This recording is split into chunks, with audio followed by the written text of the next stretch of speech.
आप खनन का काम करेंगे आदिवासियों की ज़मीन पर, आप तमाम जो कंपनियां हो बाहर की आएंगी, तमाम अन्य राज्यों की आएंगी, और यहाँ के लोगों को आप मूलभूत सुविधा नहीं देंगे, शिक्षा नहीं देंगे, स्वास्थ्य नहीं देंगे, रोजगार नहीं देंगे, तो हर कोई आवाज़ उठाएगा।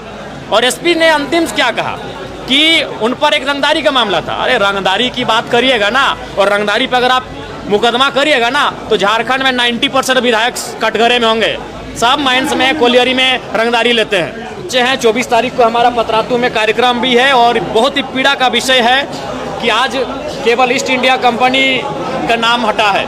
आज उस स्थान को आज की कंपनियों ने ले लिया है, चाहे वो पीटीपीएस रहे, वह त्रिवेणी संगम रहे, वो मगध आम्रपाली रहे, वो एनटीपीसी रहे, इन कंपनियों ने उसका स्थान ले लिया है। आज लूट के नाम को विकास दे दिया गया है। अंग्रेजों के कालखंड में जिसे हम लोग लूट कहते थे, आज उसे विकास के नाम से हस्तांतरित किया गया है।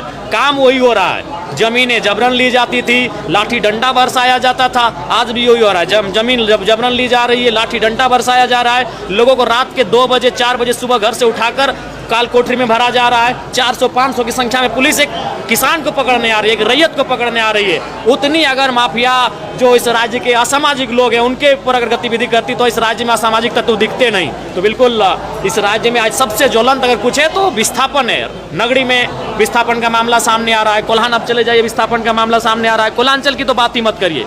फिलहाल बड़का गाँव बिल्कुल इसलिए मैंने धधक रहा है क्योंकि वहाँ जो है जो बागी बनी है वो सरकार सत्ता पक्ष की पूर्व विधायक है, वर्तमान में वो कांग्रेस की एक बड़ी नेत्री हैं, और उनको एक धमकी भरे स्वर में टन में बात किया जाता है। इससे आप समझिए कि उनका ताकत कितना है।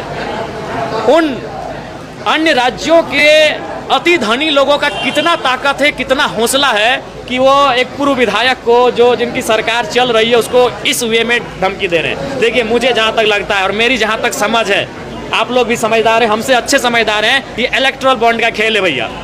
हमें लगता है शायद मंत्री जी चूंकि पार्टी में वो बोलना नहीं चाहती हैं, सॉरी माफ़ कीजिएगा, पूर्व विधायक जी, तो पार्टी में उनकी मजबूरी हो सकती है, जयराम महतो की मजबूरी नहीं है। हम उनके अपोनेंट भले हैं, लेकिन विस्थापन के मामले में, विस्थापन के दर्द में हम उनके साथ खड़े हैं। अगर और दूसरी बात, ये मसला है इलेक्टोरल बॉन्ड का, हमें लगता है उनका राजनीतिक दल भी उनका सपोर्ट नहीं करेगा, क्योंकि इन राजनीतिक दलों ने इलेक्टोरल बॉन्ड के नाम में जो अभी कुछ दिन पूर्व विवादों में था, सभी राजनीतिक दलों को चंदा दिया है। जब तक कंपनियां राजनीतिक दलों को इलेक्टोरल बॉन्ड के नाम पे चंदा देगी, तब तक रैयतों का गांव उजड़ेगा, तब तक लोग विस्थापित होंगे, और विस्थापन की आवाज बुलंद करने पर उनको लाठियां मिलेगी, उनको काल कोठरियां मिलेंगी। ये शाश्वत सत्य हो चुका है झारखंड का। चंपई सोरेन 24 को नगरी में हल जोतने जा रहे हैं। बिल्कुल, मैं चंपई सोरेन जी के इस कृत्य का समर्थन करता हूँ, इसके कार्य की मैं प्रशंसा करता हूँ। बिल्कुल होना चाहिए।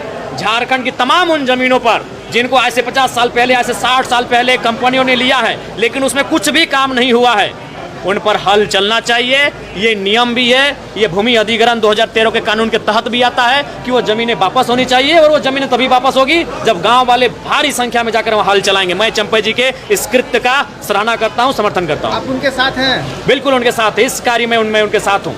9 सालों से जेटेट नहीं होने की वजह से जेटेट का मसला बिल्कुल शून्यकाल में उठेगा। जेटेट का मसला मैं 20 तारीख को लोग आंदोलन करने जा रहे हैं, उनके आंदोलन का मैं समर्थन करता हूं। बिल्कुल ये इस राज्य की घोर लापरवाही है, घोर अनियमितता है कि जिनके कंधों पर, जिनके हाथों में राज की बागडोर है, जो युवा इस राज्य को एक दिशा देंगे, जो युवा इस राज्य को एक दशा देंगे, और आज वो अगर हताशा भरे जीवन का अनुभव कर रहे हैं, तो मुझे लगता है राज्य की सरकार को गंभीरतापूर्वक सोचने की आवश्यकता है।